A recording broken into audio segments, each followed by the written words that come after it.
হজম করতে শিখুন, এটা অনেক বড় গুণ। কখনো তর্কে জিততে যাবেন না, এটা সময়ের অপচয়। আপনার প্রতিপক্ষকে জিতে দিন। আপনার প্রতিপক্ষ যদি জিতে যে অনেক খুশি হয়ে যায়, আপনি একটু হাসুন। মনে রাখবেন কখনো কখনো জিতলেও হারতে হবে। আর আপনার এই আজকের হারই আপনাকে অনেক বড় জয় এনে দেবে। হারতে শিখুন, সব জায়গায় জিততে নেই, এটা বোকামি। আপনাকে যারা বিশ্বাস করে না তাদের চিন্তা বাদ দেন, নিজেকে বিশ্বাস করুন। নিজের বিশ্বাস সবার মাঝে বিশ্বাসী করে তুলবে। আপনি অনেক কিছু পারেন, কি দরকার বলে বেড়ানোর? আপনি অনেক কিছু পারবেন, কাজ করুন। মনে রাখবেন চিতাবাঘ কখনোই কুকুরের সাথে দৌড় প্রতিযোগিতা করে না। আপনি চিতাবাঘ সেটা বোঝানোর সঠিক সময়ের জন্য অপেক্ষা করুন।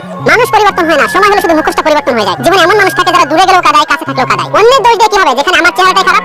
কিছু সময় খুব একা লাগে, পাশে সবাই আছে কিন্তু সবার সাথে কথা শেয়ার করতে পারি না, এটাই আমার সবথেকে বড় ডিপ্রেশন। এখানে সবাই আছে কিন্তু তুমি যেন কেউ নেই। জীবনে কখনো নিজের অহংকার করো না, কারণ পাথর যখন নিচে পড়ে যায় তার ওয়েটের জন্য, তার ভারের জন্য সে পানিতে ডুবে যায়। খাবারে কেউ বিষ ঢেলে দিলে তার চিকিৎসা করা সম্ভব, কিন্তু কারো কানে বিষ ঢেলে দিলে তার চিকিৎসা করা সম্ভব না। সহজ সরল মানুষের সবথেকে বড় ভুল হলো এই পৃথিবীটাকে সে সহজ মনে করে। হঠাৎ বড় লোক হতে মানুষগুলো থেকে সাবধান, কারণ এরা ভুলে যায় এদের আগের জায়গা অবস্থানটা কোথায় ছিল।